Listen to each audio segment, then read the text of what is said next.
in terms of the question, what gives us life and energy? Why am I committed to this work? And it always comes down to when I connect with other people, when I think about, when I learn more about the way of life of another group of people who are different from myself. That's when things come alive for me. When connections are made, when my own understanding is challenged, when I come out my box a bit, when I go out towards other people. So I'd like to see much more of this kind of work. Just a couple of things I've been thinking about of what I've learned over the last few years, and one of them is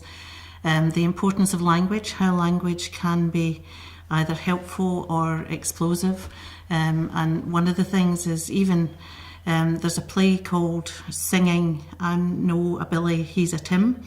and all that kind of language that is used and can be used in a very derogatory way.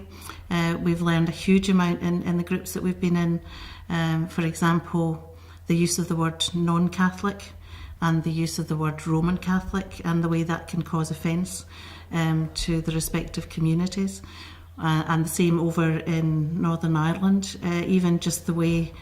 whether you use Derry or Londonderry, and just to become aware of how you use language, how that can either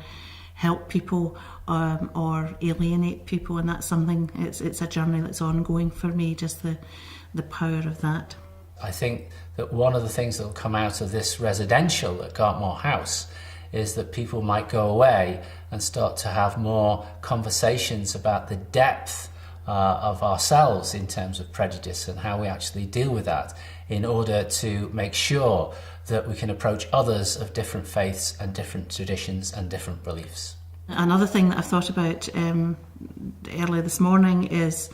the sharing of stories. When we were over in Belfast not long ago, what some of the people we met said, they had never had an opportunity to share some of the hurt of what happened to them during the Troubles. And it was only when they were afforded a safe space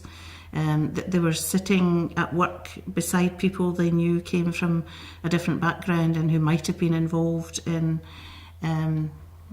violence. And it was only as they began to have a safe space to share and to share some of the awful things that happened that there could be the beginning of a hope for some kind of reconciliation. And we found that even in a small way in our women's group, when some of the women were able to share some of the hurt that they had encountered, both for themselves or for their families, and to see that in the presence of others who came from a very different background. They didn't change their stance, but there was a beginning of an understanding of a shared hurt. I think the thing that struck me most about myself in this journey has been, and has been really difficult, has been that moving away from my kind of first position. And my first position, has been to defend, whether that was, I kind of grew up in a Roman Catholic family, the things that influenced myself, whether that was, the kind of community that I lived in and stuff like that. The football team, we're passionate football fans, and, kind of carrying out listening exercises across this country and listening to things that people were saying was really challenging. And I think in this journey, the thing that's really struck me most is the ability that I now have of moving away from that first position, because that first position of defending sometimes the indefensible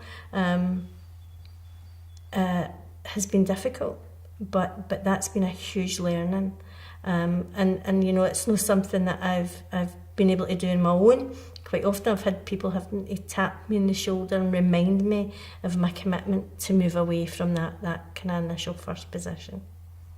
One of the things that has come up in our discussions has been the idea of how long does this go on. The Scottish Government seem to be in a situation where they will drip feed fund their money to projects within their own community. this is something which has come in as part of a wider effort between the two churches to come together, and perhaps then the funding is not so much of an issue. But we're in a situation where we want to progress, we want to have information back that indicates what direction we might take, and it would be useful for us to have that in a forum that would allow us to progress our discussions. As I think back over the work we've been doing over these 2 days, one question in my mind is that many people are saying the churches that they've been involved in for many years, and many of them have committed their lives to, including myself, they don't seem to nurture quite as much as they once did. So the question arises,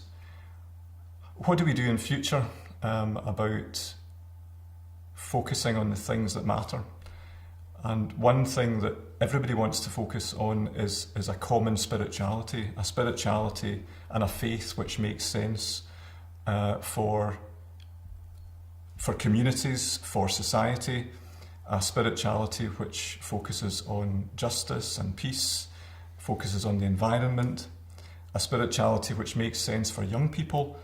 Many young people are choosing not to be involved in churches and institutions, but they're passionately committed to politics, to making communities better places in which to live. And it seems to me that with all the learning that we've been involved in through In With a Mix, that we have to take all this learning and shape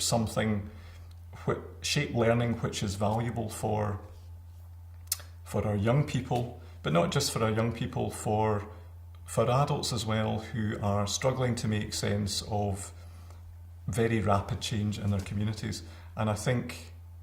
In With a Mix and the work that has gone on over the past 4 years has an awful lot to offer into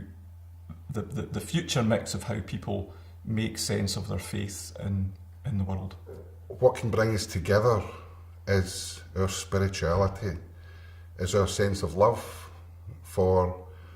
God, whatever we mean by God, whatever words we would use to describe God.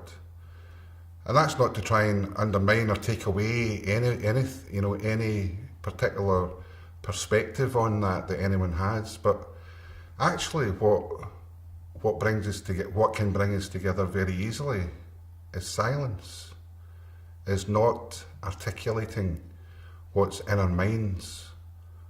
but to let God articulate in our hearts. And I just think that's something that has struck me in these last couple of sessions that we've had,